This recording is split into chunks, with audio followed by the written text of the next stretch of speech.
Well, welcome to your Enneagram Coach, the podcast. We are excited to have our podcast now on YouTube. So we hope that you'll go over there, check it out, like this video, and hit subscribe so that you don't miss any of our episodes.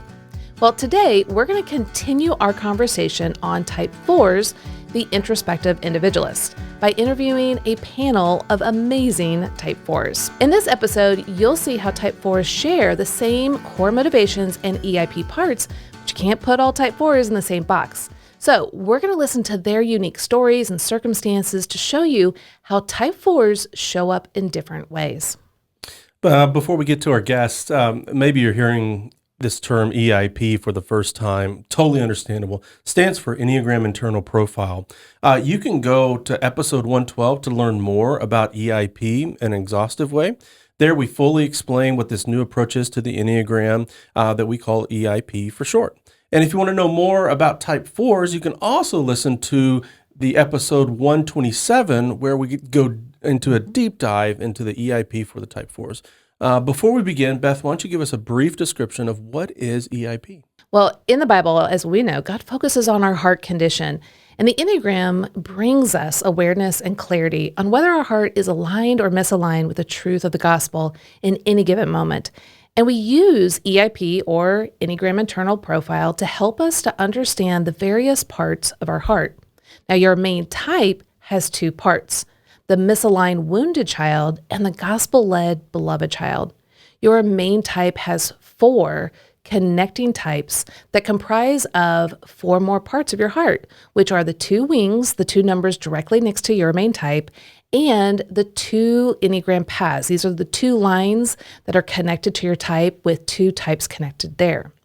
Now, each of these parts of you show up either in aligned or misaligned ways, depending on whether the wounded child or the beloved child is active in leading your parts.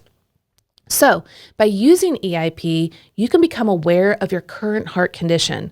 And when your wounded child is trying to lead, you're going to notice some unhealthy tendencies popping up, which can negatively affect you and your relationships.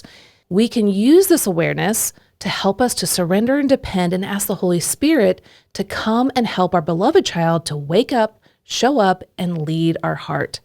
And when your beloved child is leading all of the parts of your heart back to the truth of the gospel, what you're going to see is this overflow in your heart with really healthy responses like the fruits of the Spirit: love, joy, peace, patience, kindness, goodness, gentleness, faithfulness, and self-control.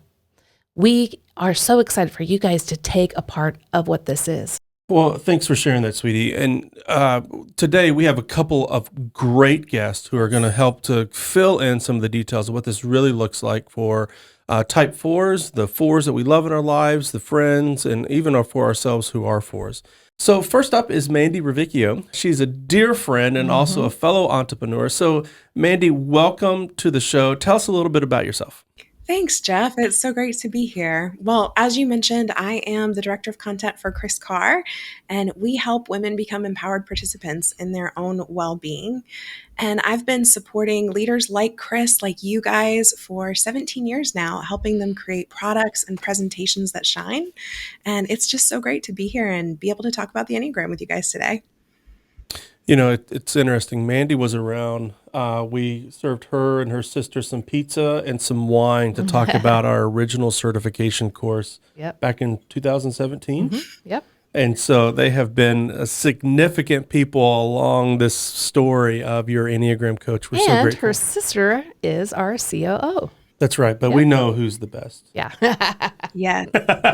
We also know from the pizza and wine that Beth and Jeff know how to host Italians. This is proven. There we go. There we go. That is so funny. Oh, that's great. Well, next up is Jesse Eubanks with Love Thy Neighborhood. He is the co-host of Enneacast, and he's also got a book coming out here soon. We've been partnering with Jesse for a season here. And so, Jesse, welcome to the show, and tell us a little bit more about yourself. Yeah. Hey, thanks, guys. Thanks for having me. So I am in Louisville, Kentucky, and I lead an organization called Love That Neighborhood. We say we're like the Peace Corps with Bibles. And then I host a couple of different podcasts, one about the Enneagram, and then The other one is just called Love That Neighborhood. I say if you baptized NPR, you would get our show. Uh-huh. And yeah, and then I'm soon about to give birth to my first book, so Yes, which you is are. called How We Relate, and so yeah, which is a book about the Enneagram. So Mhm. yeah, I'm glad to be with you guys. Yes. Well, we're thrilled to have both of you here because I know that you have taken your fourness very seriously. It's been a part of how you've understood yourself and understood how you relate to the world. And so I know there's a lot of work and a lot of gems that you're going to be able to share today. So super grateful for you both to have shown up. As we mentioned earlier, in episode 127, we did a deeper dive into the Type 4's Enneagram Internal Profile. But Beth, why don't you give us a brief reminder about Type 4s, and then we'll start diving in with our guests and expound on some of these descriptions. Yeah, sure. Okay, so type fours live primarily in their imagination and feelings. So deep down, they have a hidden idealized self, a version of the person that they passionately desire to become. Now, this idealized self is incredibly creative, socially adept, and universally desired. They measure themselves against this idealized self and constantly feel that they come up short. Now, feeling that they have that they are somewhat defective and flawed, they believe that no one can truly love them as they are in that state. So they just try to strive and become this idealized self so that others can see it and love them. Their focus of attention is to see what is missing so that they continue that longing for more. It is here where they already experienced what is real and beautiful and authentic and deep, and they long to experience it again because it is so deeply satisfying. Now, type 4s have so many strengths. They find rich meaning in life and experience, the deep emotions in their internal world. They have great intuition and creativity, and they enjoy being their unique and authentic self. And they can easily sense the feelings of others around them, like what they're feeling and being very intuitive. And they bring great beauty and depth and creativity to all that they do. Now, remember, each type has 4 core motivations, which is the driving force behind why they think, feel, and behave in particular ways. So type 4s, we're going to discuss their core motivations and their EIP parts. But first, let's take a look at their core motivations. So their core fear is being inadequate, emotionally cut off, plain, mundane, defective, flawed, or insignificant. But they desire to be unique, special, and their most authentic self. Yet they struggle with a core weakness, which is envy. And this is where they're feeling tragically flawed or that there's something missing inside them, that others possess these qualities that they feel that they're lacking. But their core longing is to hear and experience you are loved for exactly who you are, special and unique. So, Mandi and Jesse, tell us a little bit about and either of you can go first. What was the experience like for you when you first discovered that you were a 4? Sure. So for me, it was an interesting experience. I think the Enneagram has a way of laying us bare a little bit and exposing parts of ourselves that we've never had to confront before. And so, admittedly, when I first learned that I was an Enneagram 4, I was taking a routine test, one of the online assessments that was available years ago. And it basically gave a brief description of each type. And you were supposed to self assess and evaluate which one that you were the most like. And honestly, I knew that there was something going on when I hit the 4 because it was the number I liked the least of all the ones that Aw. I had read so far. I had this immediate sense of, oh my gosh, I don't know if I like the emotional stance of this person, but it was because my mail was being read a little bit. And Mm-hmm. certain aspects of my motivations that I had kept hidden before, that I had never vocalized before, um, were being laid out in print for the first time in front of me. And so at first it was a little bit jarring. And I will say over the years since then, the Enneagram has been a gift in the way that it has helped me to deal with that wounded side, that shadow side of myself. But at the same time, it's helped me to acknowledge all of those strengths and all of those giftings that I bring to the table that are uniquely valuable. And so it's given me language for both. But at first, seeing that very clear language for the darker parts of myself and the more wounded parts of myself was a little scary. And I wanted to run from it at first, I will admit. Sure, sure. Jesse, what about you? Yeah, I, it was really striking because I think in particular it gave me language for the sense of otherness that I had lived with for so much of my life, and Mm, um, uh, especially like just a sense of sort of like there's always sort of a group of people standing over here, and I'm always just a little bit, either a little bit or a lot on the outside of that, mhm, and and so to finally kind of have some language to explain that that a lot of that is about what was going on inside of me. A lot of that was mm, really about perception. A lot of that, you know, as Mandy said, it's just sort of I just felt sort of red. It was like it was kind of freaky. Like I remember going home and going, "You will not believe the thing that crawled around in my psyche today." And and so I think like feeling understood was a pretty amazing experience and simultaneously terrifying because sure. for the four, like mystery's our thing. Like if it's all out on the table, like we lose a little bit of Mhm. something. And so like so on the one hand I found it very satisfying. On the other hand, I found it really disruptive, you know?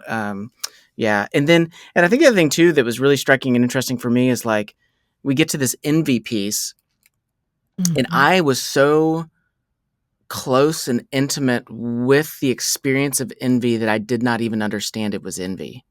Mm. It felt so familiar that as language started to be put around it, I was like, "Oh, that's what you call that? That discontent that I Ah. live with, that sense in which I can't seem to bring my dream into reality, and the anger that comes up related to like that's envy." Like so Mm. the Enneagram gave me this language and map to be able to explore and talk about things at a deeper level than I previously had had. Mm. So good. Well, I do resonate with some of this because there is a very strong four part to my heart. And when you mentioned otherness, I was adopted, and so I'm mixed race, but grew up with white parents. And when I came to standardized tests, I'd always have to check other because I didn't know what I was, and nor did I fit any of the categories. But there is this sense of being on the outside and trying to figure out what does it look like to to be accepted. And so I deeply appreciate. Well, thank you so much for sharing that. Let's dive into the Type 4's Enneagram Internal Profile. Each of the main types, so for the Type 4, there's two parts to the main type, and one of them is the misaligned wounded child and the aligned beloved child. So let's start with the wounded child. The wounded child is the part of our main type that's been hurt by the sinfulness and fallenness of just living in this world. It's the vulnerable and tender parts of our hearts that have experienced harm. It's reactive from a place of history and painful experiences. And so sometimes we can experience this as a very younger part of ourselves. It has a primal need to protect itself from harm, and it recruits all the other aspects of our Enneagram type in order to execute that protection so that we don't experience harm. Beth, why don't you talk a little bit about what the wounded child for the Type 4 looks like and believes? Yeah, as a child, Type 4s long to hear that you are loved and seen for exactly who you are, special and unique.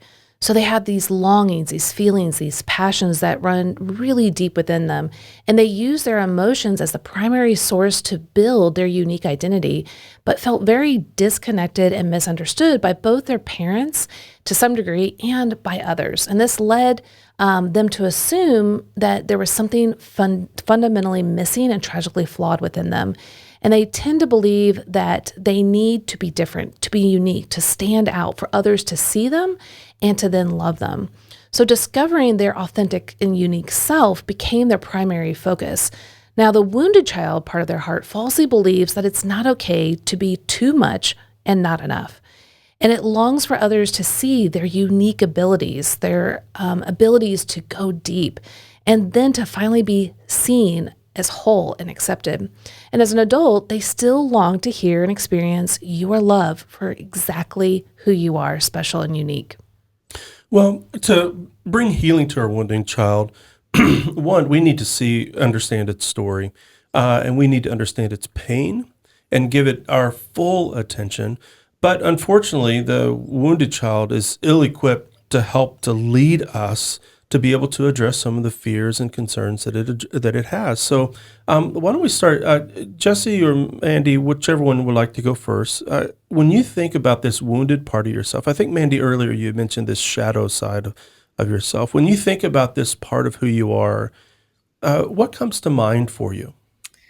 I think that's a great question. I think when I think about the shadow side of myself and of the Enneagram 4s that I've known, there is, in a way, I kind of picture it like an internal cavern, right? There are these cavernous Mm, spaces inside and this immense depth to all of the 4s that I've known. There is this huge depth to their emotional experience of the world. There's this huge depth to the meaning that they're able to make of things. And what I will say is that I think the wounded child has shown up for me the most when I kind of get lost in that space. When I'm mm, down inside the mm, caverns and I'm existing more at that internal level, and I'm not interacting or being as present with the world around me. And so, as a little girl, that looked like books. I am a mm, wordsmith still. It's the work that I do for my life. I still love to read. But as a kid, when life got difficult and when I couldn't find ways to connect, when it felt like my emotional experience of the world around me was different than other people's experience, my default was to connect through characters instead. And so I used to get in trouble as a kid for walking around the house with a book, and I wouldn't put the book down and I would bump into walls and I would have bruises everywhere. And finally my mother would say, "Girl, they're mm. going to take you away from me. You've got to put the book down. They're going to think that I'm Aw. hurting you." Because I would run into walls so often because I was just so immersed in that story. And so I think Mm, that sense of otherness that Jesse referenced earlier is really present in all of the 4s that I've known as part of their childhood story. And for me, the way I mitigated that was to find myself in characters. And I found myself in fiction. And I found the people that I loved in fiction and explanations for their behavior in fiction. And so mm, when I got lost in the cavern, I knew that I was in that wounded space a little bit more. mm. Was because it's interesting you say it that way. I've only been, I think it's spelunking. Is that the word? When you're going in, I've done that. Matter of fact, we were in Kansas City and it was we were in Chattanooga actually. Um, but my understanding of fours is that they like to go into the caverns, that they like to understand the experience. Mhm. But it sounds like too, there's a bit of fear, like maybe confusion, maybe the unknown. Jesse referenced the mystery. When you think about approaching the cavern, it sounds like I want to investigate it, but I also want to retract from it and find myself in fantasy of other characters' lives. What is it? What's the fear? Interesting. I don't know if it's as much a fear of being in the cavern as much as that the cavern is my natural comfort zone, right? When I'm down in the depths and I'm exploring, that's the easiest space for me to go. I'm very comfortable in that internal world. But where I've noticed that there's some unhealth is the healthy way to dwell in that internal world, at least for me, is to go into it, to dive really deep into it, to find treasures, and then to bring those treasures up to the surface and exchange them with other human beings in the form of Mm. Wow. words or lived Yeah. Okay. experiences. So it's like That I'm is going out super in the helpful. Yeah. cavern, I'm bringing treasures with me, we're having a conversation. But when instead Yes. everything's internal, I'm in a space that's unhealthy because I'm finding all of my meaning in that internal world, in my Hmm. unique experience Sure. of life, instead of in my connections with other people like I should. Does that make sense? Yeah, that That makes sure, totally perfect get it. sense. Mandy, that was super helpful, very clear, paints a beautiful picture of both the positive and beneficial side of going deep into those caverns and how you can bring those treasures up, which we will talk about the beloved child here in just a second. But also how if you don't bring them back up to the surface to share with others, that can keep you down there and away from others and feel like you're not belonging. So that really paints such a beautiful picture. Thank you. Jesse, what about you? Yeah, Mandy, I really appreciate that like that sense of um the going into the cavern. Like I think about it this way, like for all of us, our strength is our weakness. Mm-hmm. And for me as a child, I had a very tumultuous family life where my parents were divorced. I went back and forth between their two houses. The most steady relationship that I had was my relationship with my imagination. And so having this very reliable sort of place to go to think, to ruminate, to feel, to explore, to dream, to wish, um, that of course later on in life came to be this great strength of mine, Mm-hmm. but it also has this really dark side to it, which is um, the wounded self cannot be consoled. It refuses to find contentment. It refuses to be pleased. Um, I long for a vacation, and you give me the vacation, and I go to the vacation, and I'm miserable. Like, because there's this part inside of us, inside of me um, that I want what I can't have, and I don't want what I do. That's that wounded child, showing up. Yes. And so I think, one of the particular ways that I notice the wounded child showing up is oscillating between two things. I'm going to hold on to all of my pain. I'm really going to hold on to it, keep to myself, refuse to grieve and let it heal and move on. Or I'm going to feel this compulsion to make my pain very well known to everybody around me, and to make it public, and to overreact, and to say things bigger than they are, and to bring too much intensity into a scenario that does not require that much intensity. And then, of course, then I feel the shame, and I want to retreat back into the cave all over again. And so it's this ping pong sort of effect of, okay, I'm too much. Okay, I'm going to retreat. Oh, wait. Well, now I'm going to be forgotten. I better go back out. Oh, wait, now I'm too much again. And so we can find ourselves in this, I find myself in this space where emotional equanimity can be elusive at times. Yes. Yeah. And just for real quick reference, what is your instinctual subtype? Yeah. So I've always said, Beth, you're asking me this question right now. I'm exploring this right now. I've always said counterphobic. I strongly identify Okay. Yeah. with the self-pres stuff, but man, I've got a lot of intensity in me. So that 1-to-1 shows up a lot as well. Yeah. And, there's the stacking. So it'd be interesting to kind of figure out, okay, well, what's usually dominant, and then second, and then, third, and how they each pop up at different times. But yeah, I was just kind of curious about that, because I know, Mandi, that was one of the reasons why it was kind of hard for you to kind of land on 4, was because so many of the books out there describe really more of the social 4. And it was like, that's just not me. And so I know that the self-preservation 4, which is the counter type, which means it doesn't look like what you typically read about, is more of the 4 that still has all of those deep emotions, but they're not really putting it out for the whole world to see on display. They're keeping it more internal. And so as you were talking about that, Jesse, that's why I was just wondering, because you were kind of, alluding to that. Sometimes I bring too much, to the situation, but that makes sense, because the 1-to-1 also has a lot of reactivity that others can see. And so I can see kind of like what you were saying, ping-ponging back and forth maybe in that. So that just kind of really helps paint that picture. Yeah. I reserve the crazy for my closest relationships. I think that like most people would describe me as very steady and very even. I tend to be, the self-pres 4 is the pack mule of pain. And so, and I tend to be quite a bit like that. But then of course, it reaches a point where it's like, okay, this has to come out. Sure. Yeah. My counselor a couple weeks ago, after a session, said to me, you're one of the most emotionally aware clients that I work with, especially for men. And, and he said, and that is a gift, and it's also a curse. And I felt that. Yeah. Jesse, you mentioned something earlier that I think it's important to note about this wounded part of ourselves receiving care. And, it can sound very superficial. It can sound very easy to apply the truth of the gospel to this wounded parts of our hearts. And that's not always the case. We're going to get into Beloved Child here in just a moment. And what it looks like for the type 4 to access this part of who they are. I can remember early on as I was able to sort of through EMDR to trace back to my original memory of abandonment.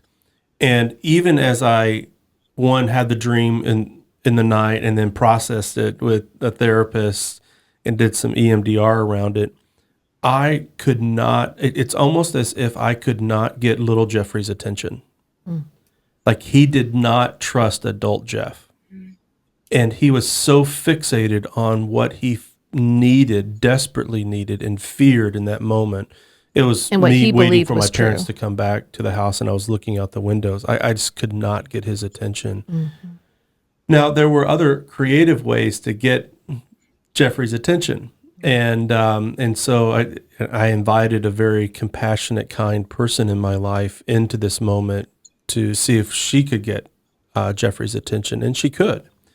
But to understand, like this part of us, there's a certain level of distrust that we have towards ourselves because we've not given attention, and all that we've done is try to cope and protect it from its fears if all of those fears have been real, and some of them have been. Well, and also we've shamed this part. We've condemned this part. We've gotten angry with this part, thinking that it's just bringing all this harm to ourselves when really it had really good intent. That's right. Yes.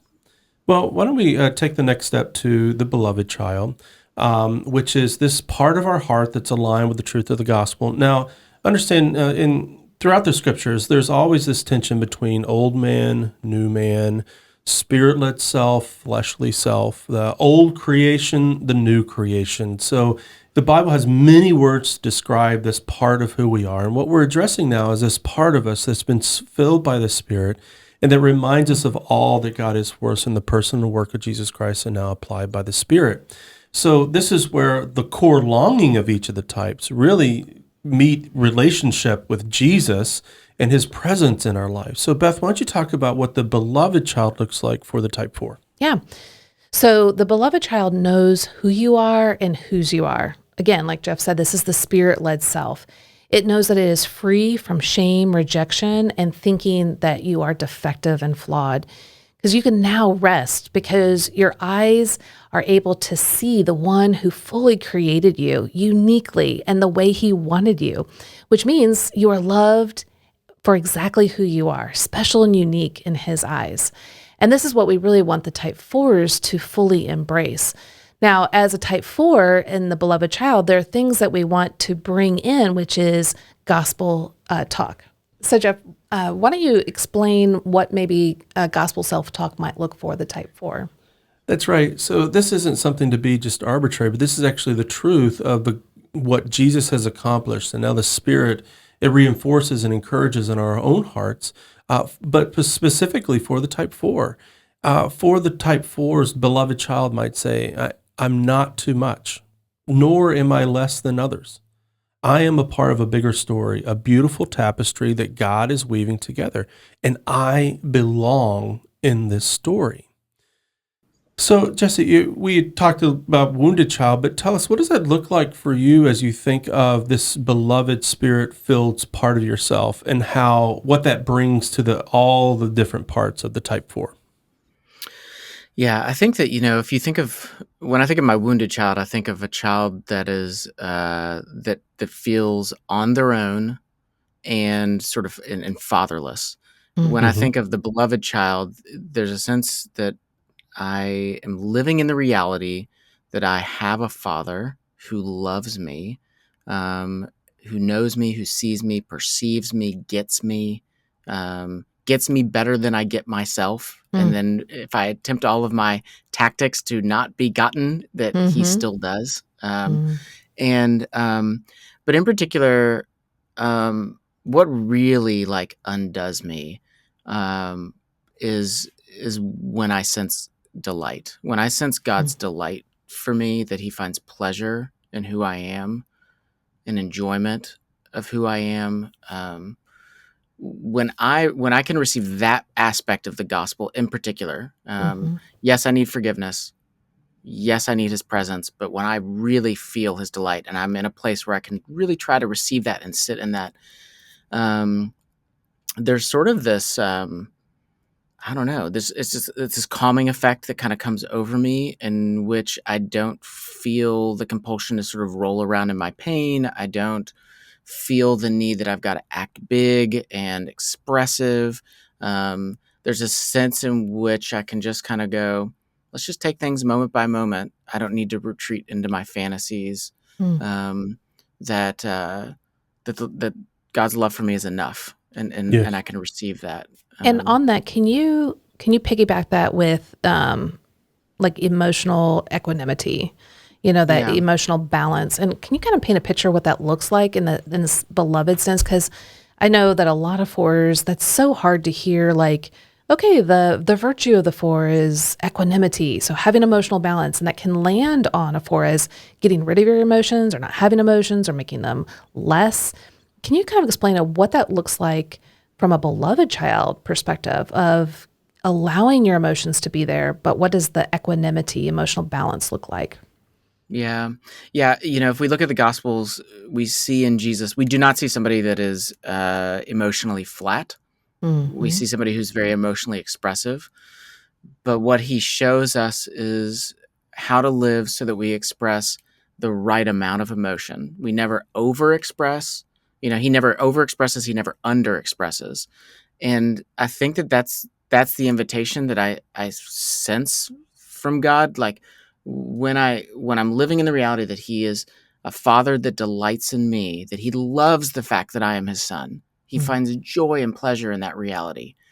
That when I can live in that space, I go, okay, he's given me this gift of emotions. I don't need to overexpress, and I also don't need to repress and bury them in the backyard. Mm-hmm. Um, but to honor them. A friend of mine says it this way. He says every emotion needs to be honored. Not every emotion needs to be expressed. And I think that, like, for me as a four, that's a good word. It's like, Yeah. I can feel this, I can let it come, and I can let it pass.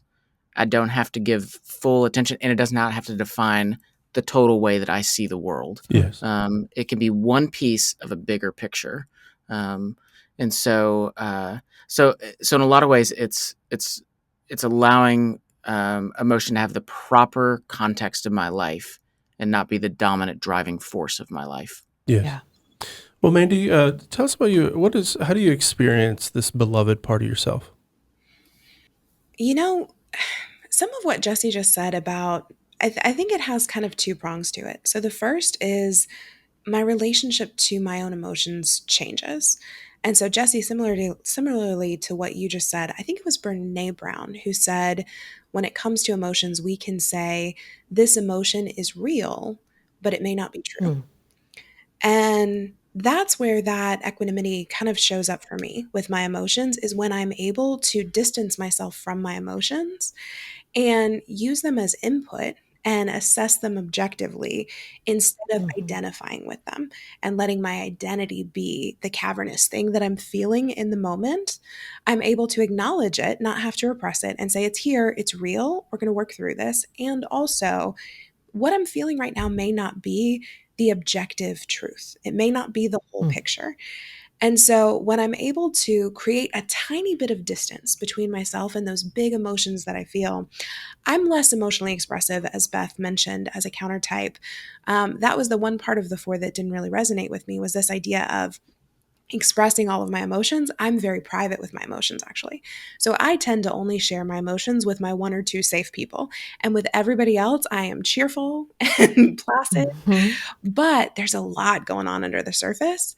And sometimes it's easy for me to feel even inauthentic when I'm presenting a peaceful face to the world, which is completely normal to do in a public setting, in a Starbucks or when you're in a business meeting. It's great to present a peaceful and composed front. But when I'm self-identifying with big emotions inside, um, I'm I'm not at my best to be able to say this is real, but it might not be the whole truth.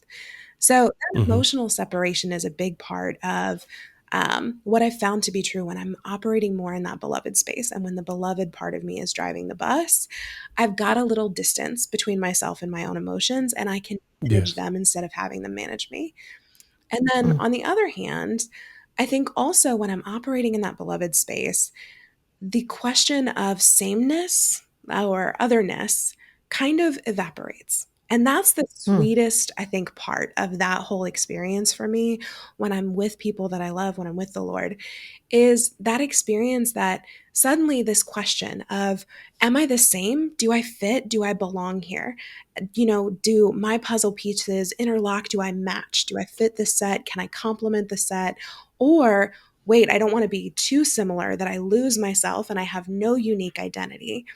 And so I'm constantly wrestling with questions of sameness or otherness and how that affects my ability to relate to other people, to be connected.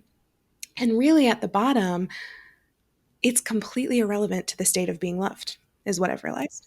I've realized that I love the people that I love with my whole heart as they are, as humans. And I love the ways that they're the same as me. And I love the ways that they are different than me. And I don't need them to be completely unique and different to love them. And I don't need them to be completely the same to love them. I just love them.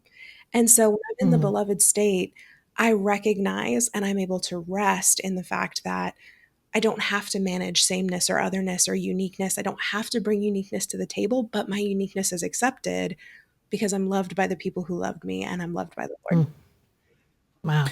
That's fantastic. Really, really appreciate that. I think that principle is true for all types. There is an either or category for our wounded child, but the beloved self kind of gets us out of that polarity in order to kind of transcend to be able to engage. Super. Love that. Well, let's bring in the connecting type. So there's two parts to our main type, wounded child, beloved child. Now the connecting type. So we're going to talk about the wings for a moment and the two wings. Now our wings, we use both. And, sometimes we use one more than the other.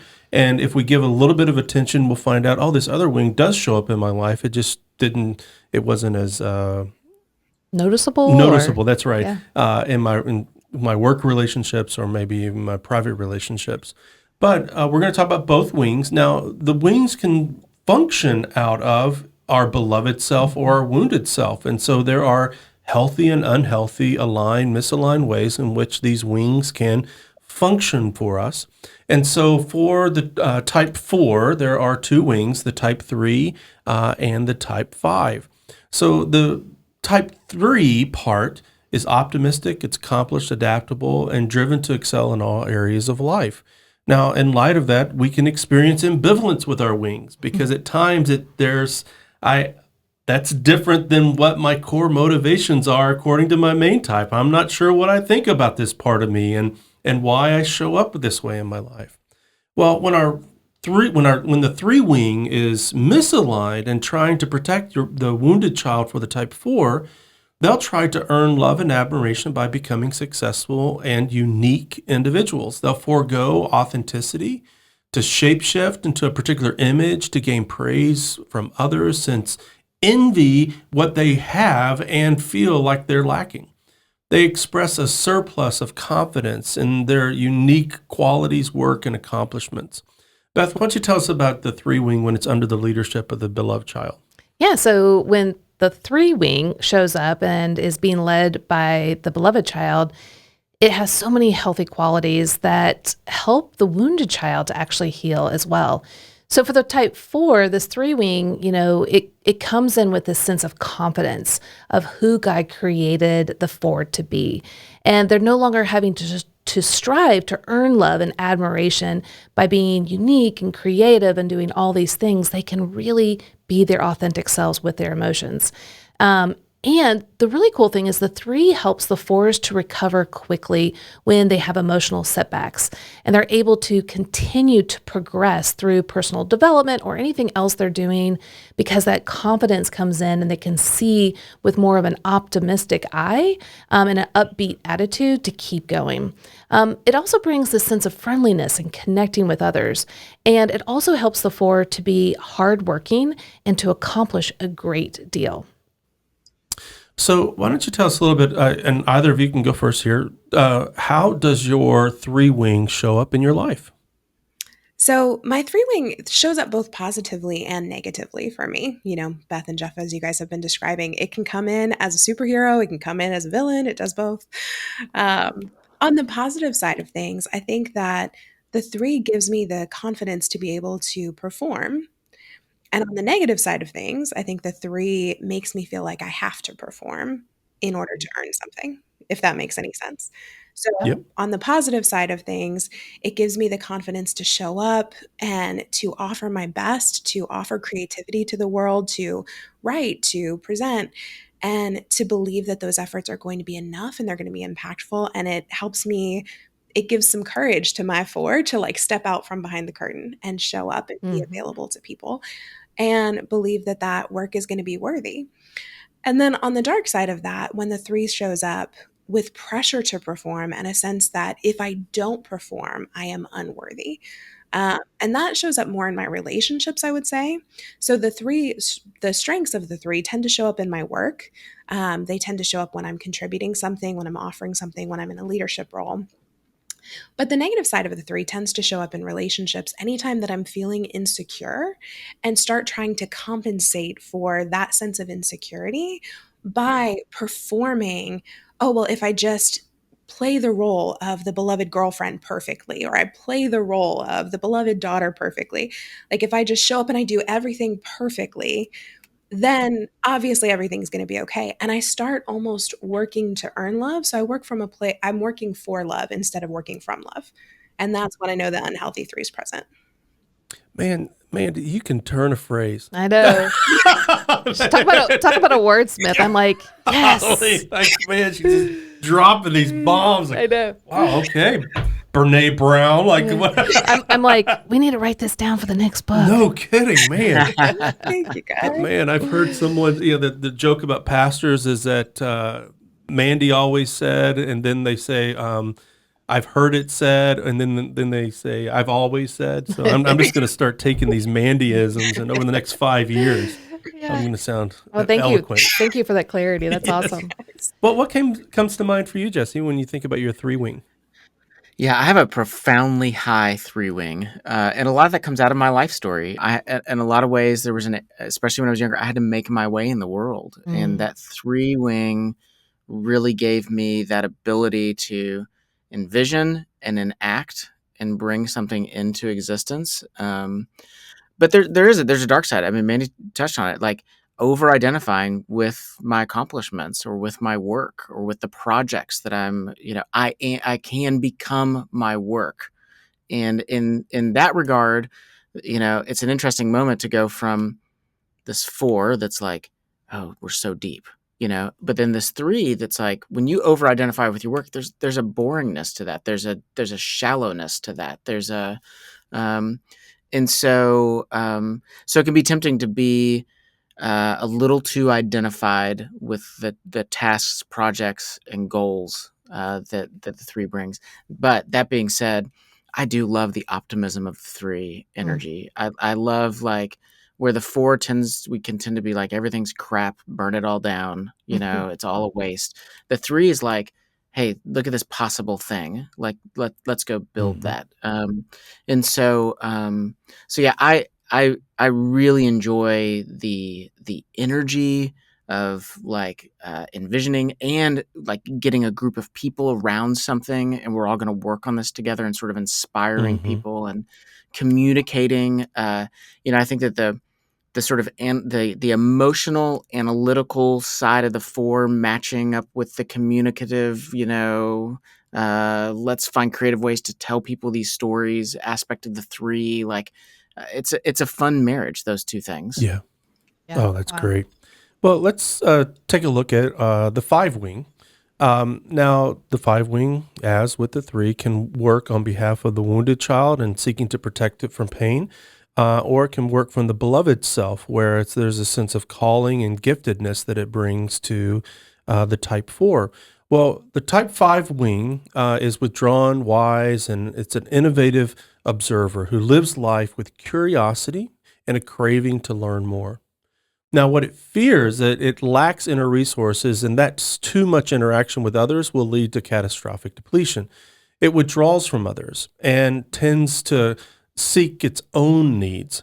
So when this 5 part of the 4 is trying to protect your wounded child, what the 4 may be experiencing, they may become more independent, setting up boundaries to protect themselves from others being too invasive in their life. They may need to first sort out their own feelings by using their intellect before moving towards others or engaging with life. They may believe that their thoughts and emotions are truth, causing them to react and respond to life and people from a false reality. Beth, why don't you talk about what the 5 wing looks like when it's under the leadership of the beloved child? Yeah. So when the beloved child is leading this part of the type 4, some really amazing things happen. So first, from this place of rest, they can combine their intellectual insights with their emotional intuition that produce stunning original works. And they're going to be generously give to others these insights and information that they've gathered over time to bless others. And they're going to connect with others both on that intellect level and the emotional level, which really is truly phenomenal. So it's kind of like, Mandi, we'll kind of start with you, but I can almost envision you with those books and reading and absorbing all that information and what you do now as a writer, so you're bringing the depth of emotion, the depth of insight, but also the depth of data, information, research. So tell us how this 5 part has showed up in your life, both misaligned and aligned. You've hit the nail on the head there, Beth, where I feel like when my 5 comes to play at work, that's one of my favorite friends. I feel like I'm about to enter a really sweet spot and produce some really great work that has a great balance of heart and thought behind it. And so, especially, I will say one of the most challenging kind of writing that I do is writing pitches when you're writing to sell something. And you guys know, as product creators, sometimes you create these products that you're so proud of, that are going to have a transformative impact in the world. They're going to make a difference in people's lives. People really need this stuff, but it can be difficult to advocate for your own work to the people who need it most without feeling skeevy. And I feel like when my 5 comes out to play, that's when I'm able to create, especially presentations and sales presentations, that strike that right balance between being logical, being fact-based, and really just getting in there, having the research to back it up, why this is going to make a change for you, create a logical argument, and then simultaneously have some real, true human heart and spark behind it, and be able to also say, here's what this is going to feel like for you. Here's why this matters, And so my 5 comes in and says, here's how it's going to help. My 4 comes in and says, here's why it's going to make a difference in your life. And between the two of those things, you get a balanced message that feels true, that feels like you're not just manipulating my emotions and you're not just throwing wooden statistics at me, but you've got both of these powers playing together. And so I absolutely love getting to work with my 5. Mandy, so much of what you're saying resonates. I think about it like this. This is a good example. About a year and a half ago, my wife and I were working through some stuff in our marriage. And, I think every marriage, you sort of you make some progress in some areas. You sort of enjoy a season of healing. Everything's good. And then you're like, oh, time to work on the next thing. And it was just we were working through some really difficult things. And I've found my 4 latching on to the 5, where it was like, if I could just get to the bottom of this, And it was like reading every book on that topic. I mean, it was like somebody would bring up, this may be what's going on. And I'd buy a bunch of books on the topic, and then I was devouring them. And then I would get these answers and immediately go on to the next book, looking for the next set of answers. And I just sort of felt this compulsion to know it all, to just have this holistic perspective at a really deep level that's refused to take shallow answers. And I remember a friend of mine finally just kind of said, hey, you don't have to have the answers to everything. Sometimes you just need to sit with Jesus, and that's enough. He will take care of things. And I was like, oh, yeah, that seems true. And so I'm going to go order some more Amazon books. Right. I'm sitting here laughing and smirking, being probably on, I don't know what your wife's type is or what her role is, but I'm just thinking. Yeah, she's a 6. Yeah. Okay. Well, that doesn't help my situation. Because like Help my situation. because this guy, I'm her situation Yes. is what she's saying. because as Hey, you're we're- talking about that, I'm like, oh my gosh, that's how Bob shows up. Because Jeff really wants to get to the bottom of the situation and connect right now, and let's not do this thing as in like let's have a conflict, but like let's figure this out so we have connection, Yeah. which in a sense is beautiful. But this 9 space is like, why is this a big deal? I don't know what we're talking about. I don't know how to explain my side of it because I don't know what we're talking about. I am not going to read all those books. And and then he's like reading all the books, and I'm like, I don't want to know all the things, and not that I do want our relationship to be beautiful and connecting and all that stuff, but I love hearing you guys talk because it helps me, and I'm sure others that are listening that don't have as strong of a 5 part to kind of go, oh, okay, this makes sense. Like you really wanting to dive into that information to make things better. Sometimes it doesn't work Yeah. because it's too much sometimes information. It's overwhelming. Yeah, sometimes it's too much. It's like it can become obsessive in a way that's not. It's no longer giving life. It becomes almost it becomes an excuse to not take action. So if I am like, well, I'll take action once I have all the information. Sure. Well, then the information just becomes this excuse for me to just delay actually stepping in and out into these relationships and trusting other people with, what's going on inside of me. So that's like the dark side of the 5 and the 4 working together. But the upside is, I just finished writing a book and it's wonderful. Like sitting down and going like the brilliance of life, like the complexity of life and the brilliance of people's minds and the work they've done and the wisdom that God has given to people, like, and to sit in that, like it's a great experience. And so that deep curiosity of the 5 is really life-giving when it's healthy. That's So great. grateful. Thank you so much. Yeah. And even though you're starting to get into my kitchen and name Our kitchen. the 3,000 volumes that are in my library, Yes. that's great to know. Yes. It wasn't working. But I'll keep trying. That's what Amazon's there for. To bankrupt us with all of our book purchases. Oh man, I mean, it wasn't a measure of my wisdom; it was a measure of my fear. Is what I've come to recognize. Alrighty, well, we're moving on. This is not counseling time for Jeff. Yeah. Well, and we're going to kind of go through these next 2 parts, hopefully a little bit more quickly, so that Hopefully. We'll see what happens. We got some great information here, though. So we're going to jump into Enneagram paths, which the first one we're going to dive into is the Enneagram path to type 2, and then we'll jump into type 1. So if you're wondering, like, how do I find my Enneagram paths? Basically, look at your main type and those lines that connect with 2 other types. Those are your Enneagram path types. And they're a lot like the wings in the sense that you can access them both in healthy and unhealthy ways, depending on whether you're operating out of that wounded or beloved child part. So let's just kind of take a look real briefly at how the type 2 part of your heart shows up for the type 4s. Now, the type 2 part is highly relational, they're friendly, it's cheerful, it's energetic, talkative, and engaging. And it supports the type 4's main part by pulling from those inner emotions and then connecting it with others with this compassion and generous support. But when this 2 part is misaligned and following the lead of the wounded child, a few things can happen, such as like discussing the current condition of the relationship over and over and how special and unique your relationship is to them and how they need you.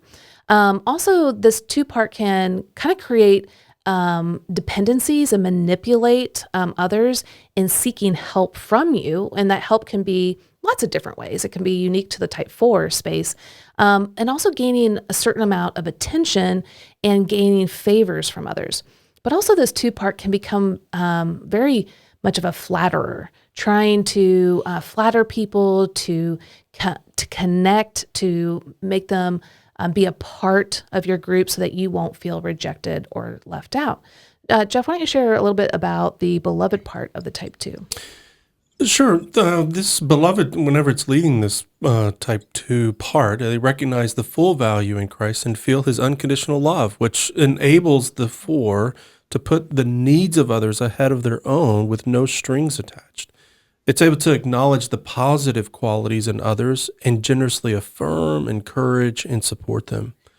It instinctively knows how to make others feel special, seen, cared for, supported by, extending emotional friendship, compassion, and support. So when you think about your 2 path as a 4, how does it show up for each of you? Yeah, I think for me, on the unhealthy side, to say it this way, my hands are in too many cookie jars. It's like I'm a busybody. I'm involved in too many things and scenarios, and especially because I've got that 4 ability to really read where people are emotionally. Mhm. Um, I begin to read too many layers in too many people and get involved in too many ways and offering my opinion and my support, but like in a way that it does at some level feel like there are strings attached, because at some point it's about my need to feel significant, not about what they truly need as a person. Um, but when it's healthy, yeah, it shows up different. I love folks. I can tell what's going on with them emotionally. I feel attuned to them. Um, and instead of just sort of reading them, I legit, I feel empathetic in an appropriate way, and then want to take action on that empathy. And so yeah, those are kind of the 2 ways it shows up for me. And Mandy? Mm. Very, very similar, Jesse. Very similar ways for me, where when the two's showing up in a healthy way, it's that empathy with no strings attached and with no centering of my experiences. Because I feel like there can be some unhealthy empathy that comes up when the two's operating in an unhealthy way in me, where I'm empathizing with what you're feeling, and at the same time I'm interjecting my own experiences and stories and how they mirror yours, because what I'm trying to do at the same time that I'm trying to make you feel better, I'm trying to connect. I'm trying to Mhm. deepen our relationship. I'm trying to show up. And and so that's when the empathy is working improperly with me. But when the two's present in a healthy way, I am able to be immensely empathetic and have a huge capacity for other people's, especially when they're walking through grief or they're walking through some kind of pain, just have a huge capacity and stamina for navigating those hard things with people in a very vulnerable way, because sadness doesn't really scare me in a way that it scares other people. It doesn't wear me out the way that it wears other people out. And so that healthy too is like, I'm here, I'm with you, I'm going to walk with you. Also, can I make you a plate? Do you need a Mhm. shower? How can I help you? How can I serve you? And so it shows up in this really strong way. But then the shadow side of that is, I always notice when I'm drifting into an unhealthy place of two, when I feel like I have to help in order to be connected.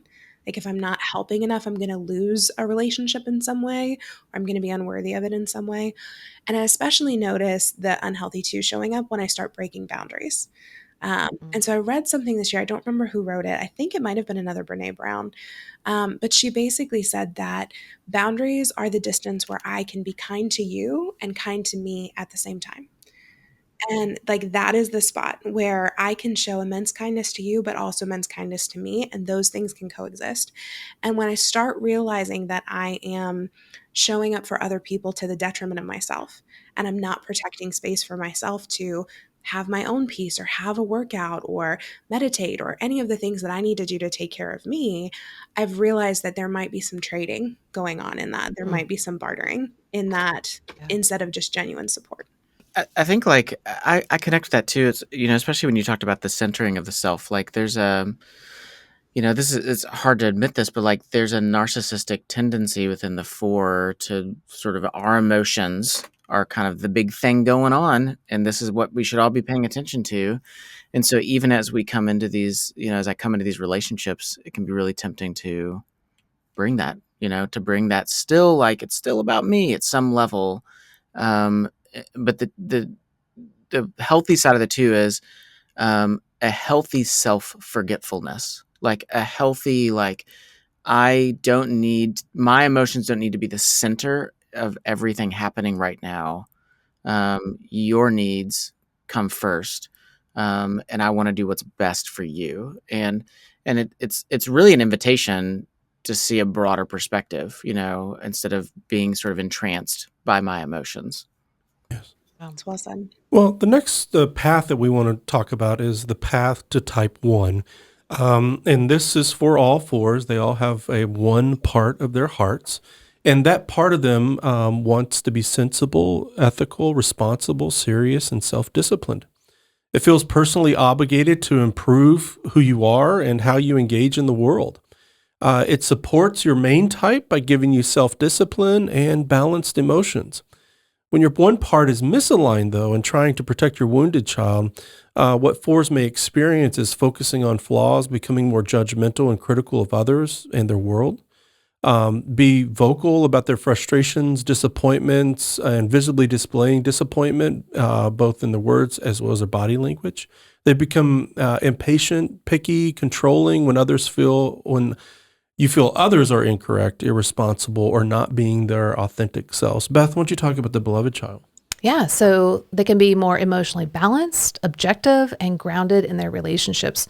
They're going to be able to embrace those mundane tasks that really plight the four, and they see them as opportunities to be good stewards of themselves and what they're doing. So they're going to be more responsible, disciplined, and organized. And they're going to recognize that their feelings aren't always the reality, and they're going to be able to focus a little bit more on, what am I thinking versus what am I feeling? And like you were saying, Mandi, being able to validate the emotions, but pulling back enough to see are those emotions true and real? And so bringing a little bit more of that logic and principled discipline into that equation. So for you guys, how does your one part show up in the misaligned, wounded child way and also the aligned way?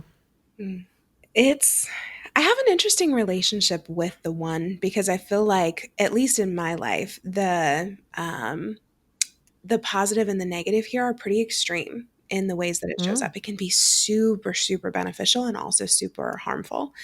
And the only way I really know how to express this is to kind of characterize it. So, Yeah. like, the healthy one for me is like a loving parent, right? It's like a really good leader that's able to acknowledge all of the things that I'm feeling, all of the life experiences that I'm sifting through, trying to find the meaning, trying to find the purpose behind what's going on. And it's able to say, yes, that is valid. And also, we are going to brush and floss, and we are going to work out today, and we are going to wash the dishes, and we're going to show up on time for this meeting to talk about the creative project that we are doing, to verbalize that meaning that we are experiencing. And Yes. it kind of like brushes my hair out of my face, and it's like, good job, that's wonderful, now go to work. And it shows up as this loving parent that is able to hold in a really healthy balance, a really healthy, beautiful tension. I want you to live a rich, beautiful life. I want you to be emotionally satisfied. I want you to be creative. I want you to be abundant. I want you to feel your feelings and be able to express them in a healthy way. And also, I want you to show up and be a model citizen. Can you show up and be a model citizen for me? And so that one is such a healthy force because it helps me bring order to my thoughts. It helps me bring discipline to the work of externalizing all of that and making things. And so we make speeches and we make blog posts and we make podcast episodes, and we do all of that with that governance of the one who's showing up and saying, we are going to be disciplined, and also we're going to be excellent, and we're going to do our very best work. And so when that influence is positive, it's so loving and it adds so much virtue, and it feels like it speaks to the highest qualities of the fours and lets me, it turns all of that internal stuff in the cavern into a contribution. The one makes me a contributor. So it's so positive. And then on the other side, it can get so dark so quickly because when my one is in an unhealthy space, it almost turns into an internal bully. And so Mhm. when I don't have control of the emotions, and when I am being overtaken by one of these huge waves that's crashing around inside, it can pick on me for it. And I remember expressing to Chris, who is my boss and is just a wonderful human, at one point we were talking about the self-critical aspects of the creative process. And I remember telling her at one point, Mandy's not mean to anybody but Mandy. Mhm. Hmm. And I have come to recognize that there can be this very, very ugly, very critical voice that can pop up between my head that is um, bullying in a way that I would literally never speak or even think about another human being. But somehow, because that acid is directed at myself, my system can tolerate it for a while. And it can take me a while to catch on and notice the fact that my thought pattern has become incredibly self critical and incredibly unkind and caustic. And it can take me a while to catch it. And when I realize that I've kind of drifted into that unhealthy side of the one where I am super self critical, it's just become a discipline for me that I have to externalize things imperfectly. And so, like, I have to get Mm. into the habit of saying, you know what? I don't have the right words to say this. So I'm just going to say it straight. I'm going to say it raw. It's not going to sound pretty, but I'm just going to say exactly what's going on and I need some support. And, that has turned out to be really the only thing that can sometimes break that bullying loop is when I will raise the flag and say, I don't know why, but I'm stuck on this really unhealthy thought. I don't think it true. I don't think it's true, but it feels really true right now. So can I just tell you the ugly thing? And usually just hearing the thing verbalized out loud is enough to snap me out of the trance. But there is Hmm. this unhealthy self-critical trance that can happen. Wow. So I can't wait to hear, Jesse, what you're going to say, but I just want to, as the one being in my wing path, when she's doing awesome and she's really healthy, we call her virtuous Victoria. But when she is misaligned, she is vicious Victoria. Oof. And she is brutal. I mean, it literally feels like she has a bat with her criticisms. And I mean, it is just unrelenting. And like you said, I would never treat anyone else that way. Yep. But it feels so true. And it feels like everyone else sees it's true. And it's like I can't get out of that space for some time. And then the bruises, the beating up, it takes time to heal from it. It's not like I can just all of a sudden miraculously I'm fine. Let me interact with everyone. I'm gonna be slower at interacting, slower at becoming vulnerable, slower at being with people again. And so as you were saying that, I'm like, yes, like that's it. Now, I have probably on a day-to-day basis a stronger 8 wing, but when she shows up in not healthy ways, now healthy ways are amazing, it is detrimental. Jesse, what about you? How do you experience the one? Oh yeah, Mandy, I resonated with so much of what you said. I the word bully for sure. There's a sense of self-bullying. My wife tells me all the time, "You are so hard on yourself," Mm. and so like I fill up with like all these oughts and shoulds. We say I should all over myself. I don't. Can we say that on your Hmm. podcast? Yeah, there you go. And I said it and before, and Beth was shocked by my statement when we were I interviewing know. I was twos. like, wait, But what? that's right. But it's an appropriate phrase. yeah. And so, but I become very, very self-critical, and then I can only take that for so long, and then my criticism actually pours out of me. So unlike Mandy, who has the self-control to not say it to other people, I do not always have that self-control. It's like I just have this tendency. Yeah, like my wife and my kids will even notice. They're like, "Oh, he's in that mood." Like I'm going around the house and I'm straightening everything up because I'm hacked off about this or that, like, because I want things to be a certain way, and I will not take no for an answer. It's like all patience and grace is out the window. On the other side, though, when I'm in a healthy space, I don't remember who said it. I remember reading a quote a few years back where someone said, um, uh, oftentimes the greatest evangelists are not pastors because pastors, their cultural influence rises and falls. But the greatest evangelists are artists and activists. And I feel like that in so many ways, when the four has this great relationship with the one, that's the space we're embodying, where we are not only sort of idealistic in terms of we've got these dreams, these visions of the future, but then this one comes and goes, well, let's make it happen. Like, let's go out and bring these things into the world. And so, in a lot of ways, my work with Love Thy Neighborhood is my attempt to sort of try to live in my one space. Like let's bring goodness into the world. Like, let's tell people about Jesus. Let's show the love of Jesus. Let's be practical and measurable and, and acting these good things. But it moves, to Mandy's point, it just moves us past this like perpetual sort of narcissistic dream state and into there's a world that needs us to show up, and we got to take action to do that. That's amazing. So we're going to transition a little bit to talk about self-leadership, but I'm curious to see what metaphor comes to mind for you when you think now there's all 6 of these parts active inside of you, and then there's even an advanced understanding of this to understand that we have types in each of the triads. And so, but I'm curious, when you think about self-leadership, what image or metaphor comes to mind? I often think of it as a family, and I'm the beloved child's the father. Sometimes I even use athletic metaphors like who's quarterbacking. Because everybody's going off the cadence and energy and creativity and direction of the quarterback. When you think about leading your parts, what metaphor comes to mind? For me, it's very much a picture. It's a father-son dynamic. It's a sense in which, going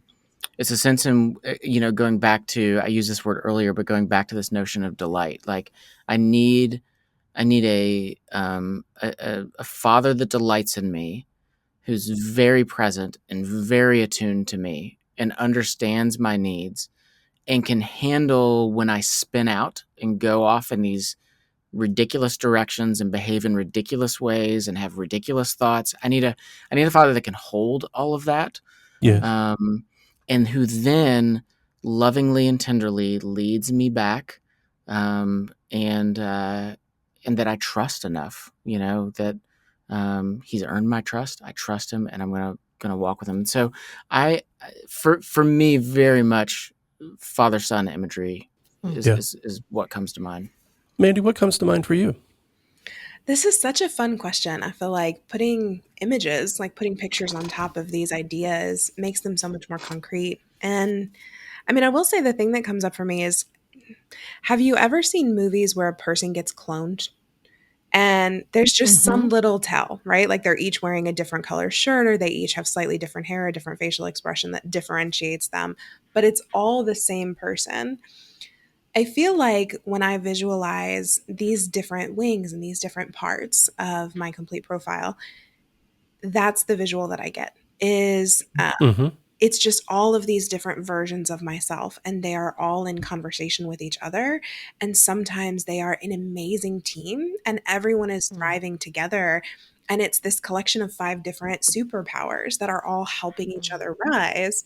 And then sometimes they're all negative, and more often than not, it's a mixed bag where it's a mixture of the two. And some people are Sure. in a healthy stance and some people are not.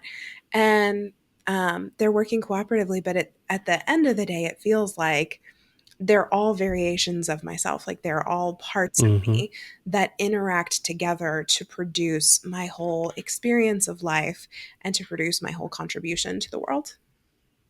It's interesting. There have been 2 commercials that have come out. I was just thinking that. And one of them was a Zillow commercial. I can't remember. Susan. Yeah. It was the mini Susans thinking about buying a house. You'll have to go look it up. Yeah, they were, if you go YouTube's Susan and Zillow, they're all at this big conference table. Yeah, they're at a boardroom, and she's like, okay, we need to buy a home. And they're all Susans. And she starts referring to different Susans, different parts of her.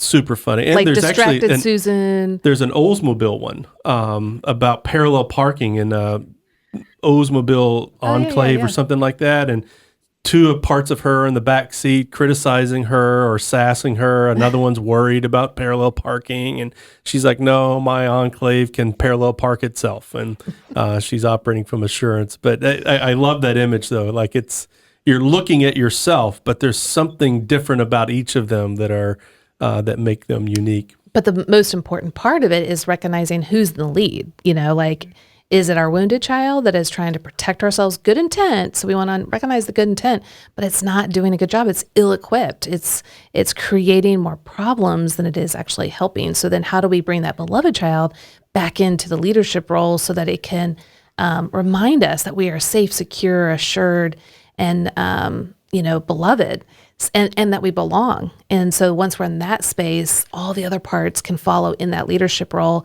And like you said, bring all of their superpowers to the forefront to bless ourselves, but also everyone else. Well, Jesse, Mandi, thank you so much for spending time with us. This has been immensely insightful in understanding fours, understanding yous, getting to know, understanding yous. That was an awesome use of the word.